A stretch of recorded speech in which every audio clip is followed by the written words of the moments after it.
My name is Yael Tamar, and I'm the founder of two organizations. One is Top of Blockchain, another one is Women in Block.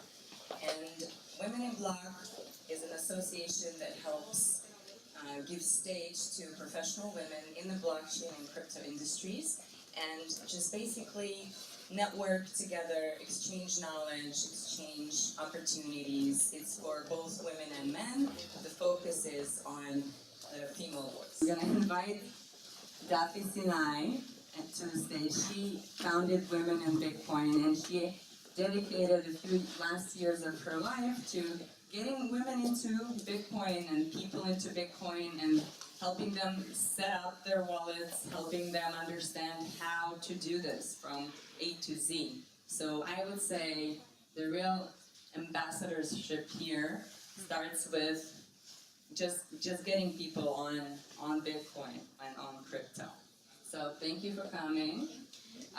So yeah, you know what? Why don't you share with us? Why don't you give people, before that, how many of you guys hold crypto?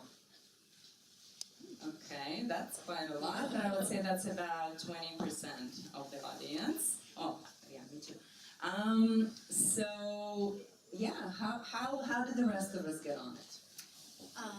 Okay, so first of all, I'd like to admit that my worldview is very similar to Sarah. I do believe that in terms of cryptocurrencies and decentralization, then Bitcoin is the number one coin, for me at least. Maybe you will choose another one, but because I think it did a really big revolution in all of the monetary system.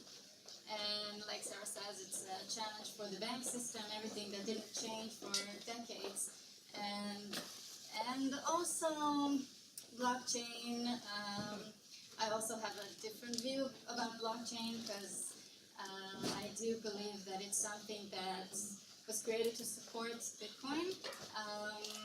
A lot of companies now use it, but me personally, I don't understand how, but it can, maybe they could find a solution to work it out. But mostly, I think there is a big difference between the blockchain of Bitcoin and blockchain of smart contracts and platforms like that. What's the difference? Oh, see, it's completely different. The blockchain, wow, it's could be very long, but just to sum it up, the blockchain that Satoshi Nakamoto was talking about in the white paper, in the Bitcoin white paper, was a way to create a sort of a truth documentation of how you can transfer coins from one side to another instantly, and with people to agree that they're not double-spended, meaning that people won't cheat the system. Okay, he found a way to solve this problem, and this problem is called the blockchain. Why? Because it's a chain of blocks. Each block holds all the transfers that occur in the past average 10 minutes. So that's the first type of blockchain. Then you have Ethereum blockchain, which was the second big blockchain. It's completely different, and it's not used for transferring value or coins. It's used for smart contracts, it's used for dApps, right? Functionality. So basically for lines of code to transfer and to be committed every time you do something in the system and you send Ether in order to invoke that. So it's completely different and it's very fascinating, and I do encourage everybody to learn about the different aspects between Bitcoin, Ethereum, and all the other blockchains, and what's mining, what's a token, which is a non-mineable coin. There is a whole world of that. But answering your question. Cool, yeah. So how do people on here, if they're not scared too much yet by what they just heard, how do they get started? Today, luckily, there's so much information out there that you can have. I think the best way to start is finding a community that you like, that is close to your home maybe. Just in Israel, we have a community in here in Tel Aviv, we have one in Jerusalem, we have one in the south, in Beersheba, and you can go to meetups and ask questions. If you don't want to, invest the time alone in your home, you don't have the time to read about it, just go and ask people like, so tell me what it's about, how does it work? It's okay, people will answer you because people like talking about it in this community. So step number 1, to find a crazy neighbor who holds Bitcoin. Yes, Okay. probably. There's also tons and tons of documentation online. There's websites. Okay, what is, you have a website there. Right, I also... Forgot about that one. Yeah, I also built a website because I wanted to make a really nice and not frightening website with a lot of information. I wanted to create something that is nice to just scroll and get the information. So it's just like 8 steps of finding out what is money, what is Bitcoin, what is blockchain. Each one is a chapter and it's just easy 8 chapters. And I thought that it would help people get started. What is the website? It's shecons.com, but it's obviously for everyone, not just she or he. And it's in Hebrew. I'm sorry. Maybe one day I'll translate it. But it's I think it's easy for people that speak Hebrew to start from there. Yeah. But there's a lot of websites. There's Crypto Potato, Crypto Jungle. There's Bitcoin.org, which is one that I would recommend for English-speaking people. But Amazing. Okay. So I understand that Tel Aviv is number 5 in the world for using Bitcoin and crypto. But when I go to the supermarket, they refuse to accept it. I don't know why, but do you know where I can spend my money, my crypto money? there is a list also. There is a Facebook group called Bitcoin Israeli Community, right? And there you have a post that says all the places that you can use Bitcoin and businesses that accept Bitcoins. There's also a Facebook group for just businesses that accept Bitcoin. So if you just look it up, then it's there and you can find out. Me personally, Do you accept Bitcoin? like sometimes if I sublet my apartment, then I can say it's okay if you want to pay in Bitcoin. How many of them do? Nobody. Or whenever I pay for something, or donations even, then I ask if I can do it with crypto. So Every time I see a homeless person on the street, I'm like, I don't carry cash. You know why? But you know what? I actually read that there is an application, I think in the UK, where homeless people print out a QR code, and then you download an app. You actually transfer crypto money, and then I don't know if exactly it's on blockchain or not, but you go to supermarkets that what can you do with it? And Man's a crypto millionaire. maybe. Yeah. Yeah. So cool. Actually, I read the stats, as I said, that 25% of the wealthy millennials in the US, I don't know what that exactly means, but they hold crypto, and another 30 of them want to hold crypto. I'm wondering what it's like in Israel. Like, I don't know if we can put a percentage on that. Yeah, it's very, very hard to measure because unlike bank accounts, Bitcoin addresses are not related to a specific person. One person can have many addresses, and a lot of people can buy, Bitcoin, put it all in just one address. So it's just by survey that you know this statistics. But I can tell you that my nieces and nephew, they talk about it in their school. I mean, kids that are 10, 11 years old, they know what it is. They are fascinated by it. Because their bar mitzvah is coming up. Yeah, and I did this lecture, and my cousin and his friend came, and I think they were the most interested people in this presentation, and they kept asking me questions, and I know that in their class, everybody wanted to open a Bitcoin wallet. So I think maybe not millennials, but younger kids, they will be the bearer of news, when they grow up, because they can hold money in their phone, and they don't need to wait until they're 16 or 17 to open a bank account. So that's why they like it.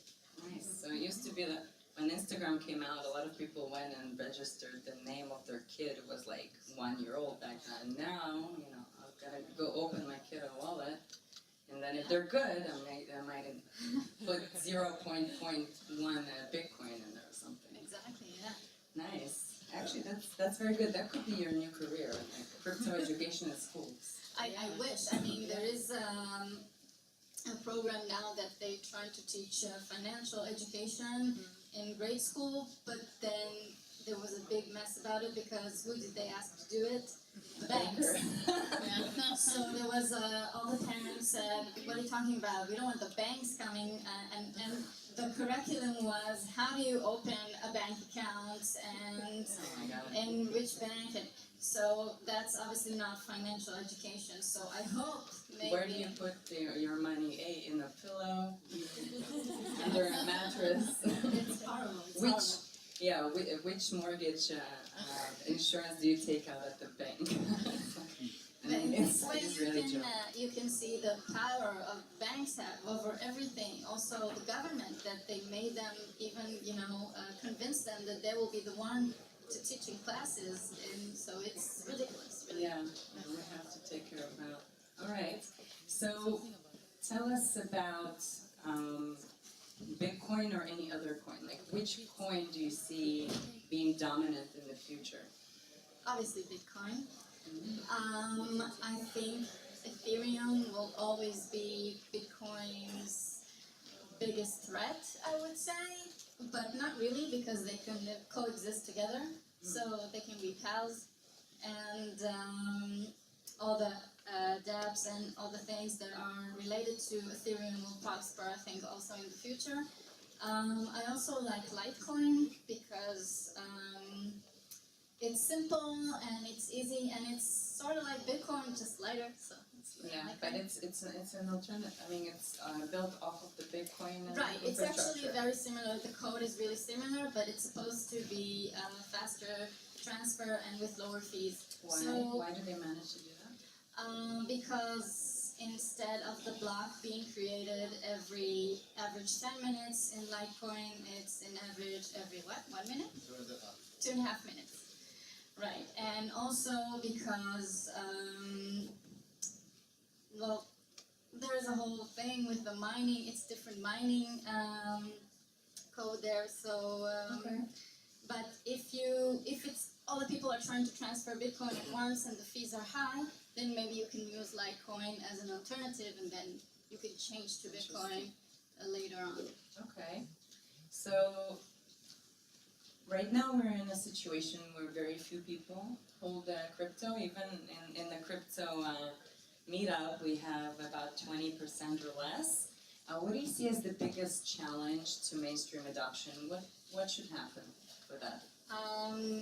Yeah, first of all, to spread the word out and to, I think now it's a situation where like official and companies and governments are saying cryptocurrency no, but blockchain yes, and I don't like that saying because it's wrong. It's just wrong because it's threatening everything the old-fashioned world was created upon.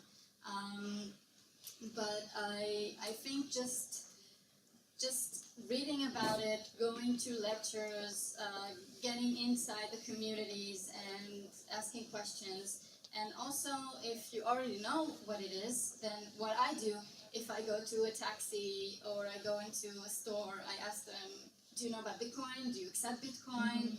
Or stuff like that, just so even they said no, so I explain about it, and if they said yes, so I say, oh, good for you, and just so just to get the word spread, there's a story about DoorDash jeans.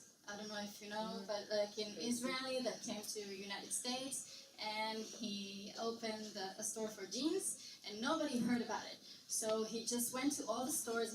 He paid like small amounts of money to a lot of people, and they all went to all the stores, the fashion stores in New York, and they said, do you sell Jordache jeans? Do you sell Jordache jeans? And everybody said, what? We don't know what it is. What's Jordache jeans?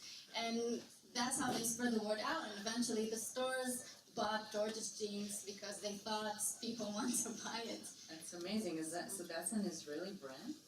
It's an Israeli person. Israeli person. Yeah, I never knew that. Israeli minds. Yeah. Yeah. I think I might have owned a pair. Georgia Basic. Okay, that's a cool story. So, okay, so we need to kind of maybe fake it until we make it. I think so. I also think the children are our future. You know, just like maybe Go home, tell your children about Yeah. Bitcoin tonight. just not even telling them anything about it. Just say read about it, and they'll do the work themselves because they're curious enough and they'll do it. They Google, you know, Bitcoin, and Because they like money. because they like money, and even in Israel, you know, they can find websites in Hebrew and they can read about it. So it's so easy, and Yeah, cool. Yeah. So tell me one more thing. I mean, we don't have your presentation here, but maybe on top of your head, who are some big names in crypto that we should look up to, look up on the internet, learn from? I think it's there's so many. It's so hard, like, to sum it up to just a few. But I believe that behind every great coin there is a great story. So, and the story is always related to people. So I think it goes together. The names of the coins go together with the names of the people that started it or the programmers that are working on it. So if I'm talking about Ethereum, you have Vitalik Buterin, who started Ethereum. He's very nice and He's like very 22 young. now or something. Yeah, Still looks 15, but... yeah, he's and he likes to wear unicorn shirts.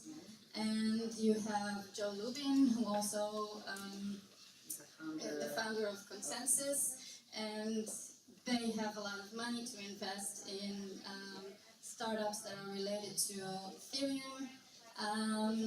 He was one of the investors in Ethereum, actually. Yes, exactly.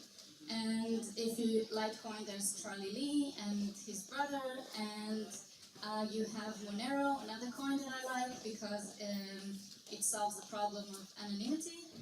So you What have is the problem of anonymity? because people like to think that Bitcoin is like behind closed doors and it scares them, but the opposite is true. It's very transparent because in Bitcoin, like I said, the blockchain is a book of records that everybody can look and see who sent Bitcoin, well, not who, but what Bitcoin address sent Bitcoin to what Bitcoin address and how many were sent and when did it happen. So everything is very transparent. So if people know your Bitcoin address, they can really follow you, see your whole track records, what you did, when you received the Bitcoin. And so Monero solves that problem. And they have this thing that, I don't remember how they call it, the ring or something. I don't know, but then they mix a lot of transfer together, and so you don't know which one sent to who. Oh, I see. Yeah. So they kind of hash it or they encrypt it in a way that you don't necessarily give out the private information. Yes, you give nothing away, not how many were sent, not to who. Interesting. So that's a very good point that actually blockchain is a public blockchain is a ledger on which you see all of the transactions. So when you do tell your kids about Bitcoin, tell your kids to be responsible with their Bitcoin and pay taxes and make sure they don't buy drugs or support terrorist activities because because then you're owning cash. Because then they're gonna get a knock on their door and it will be either from the regulator or the FBI. So that's that. I think that's also something in the future that governments are trying to take cash out of the system. I think in the maximum 3 years there'll be almost no cash. That's my vision. In which, like in our society? In the entire world. In the entire world. They will take out cash completely because that way they can control the most of the information. They can track everything, your credit cards, and it will help for their marketing and for everything. And from January 1st, 2019, in Israel, there is a law that is going into play that will reduce the amount of cash in Israel. So they're reducing it year by year, and I think eventually it will just fade, and then people will have no way to buy drugs other than maybe Other than cryptocurrency. cryptocurrencies. Actually, that's a one big application right now for crypto is buying or selling even legal marijuana in the U.S. So that's kind of, or basically your door-to-door Girl Scout cookie type of sale that you're supporting. So you brought up an interesting point, which I'm trying to remember right now. But enmity? Yeah, no, Israel. The crypto shekel, have you heard about that? I have not. Oh, okay. So crypto shekel is a government initiative. We're trying to actually have our own digital money. And I'm not sure if it's going to be a stable coin, which is a type of cryptocurrency that has a mechanism that stabilizes it and ties it to certain assets, or if it's not, because there's not much information on it. But the interesting discussion that maybe we'll have next time is whether that's a real cryptocurrency, because it's obviously not decentralized. It's obviously controlled by the government.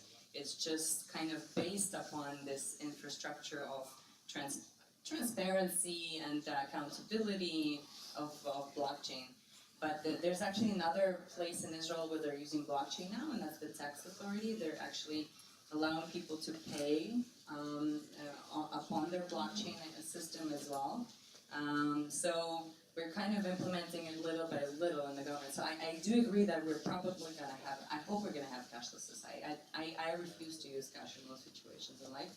Today I didn't have cash for the bus, and my apps didn't work, so I just took a bike. I mean, you can just go and scan an application and get a bicycle. That's it, no cash.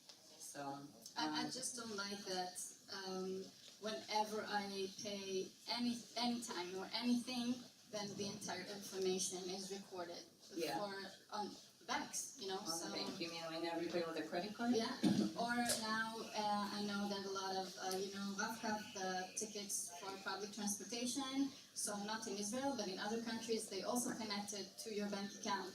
So they can know even where you are, so it's not, it's not for stalking you, or it's for making you pay, for marketing you the best offers for them to earn the biggest amount of money. And they're not paying you for that. Exactly, and you pay them for the bank accounts. So that's ridiculous, really. Yeah. So that's interesting, because in blockchain you now have ecosystems where you're actually being paid for selling your data, right? That I really believe it. I really believe that especially the medical records should belong to us, and that people should pay, the companies should pay us in exchange for revealing something of our medical record. Yeah. Something like that, if we want to. Wow, yeah, those are really, really interesting points. Okay, so what is your message to the world in conclusion of this exciting session? I think the biggest word here is money. I mean, more than Bitcoin, more than everything. Bitcoin is like maybe the best solution in my opinion right now, but it's a solution to a problem, and that problem is money and how it's created, and when it was created, and why it's been like this for many, many years. And I think people should just read about the monetary system, who prints money, who are the banks, who stands behind them, who, there's a movie I like that's called The Wizard of Oz, or something like that. No, not The Wizard of Oz, but... No. It's a guy that he's like, he really knows everything about this world, and he did a lot of research in the history of money, and he just explains how it works. The whole, and how it came to be, the whole monetary system that we're in now, and why it hasn't changed for decades. So just read about that and just see if you agree or not. And then if you're not, then you can consider cryptocurrency as an alternative. Awesome, thank you so much.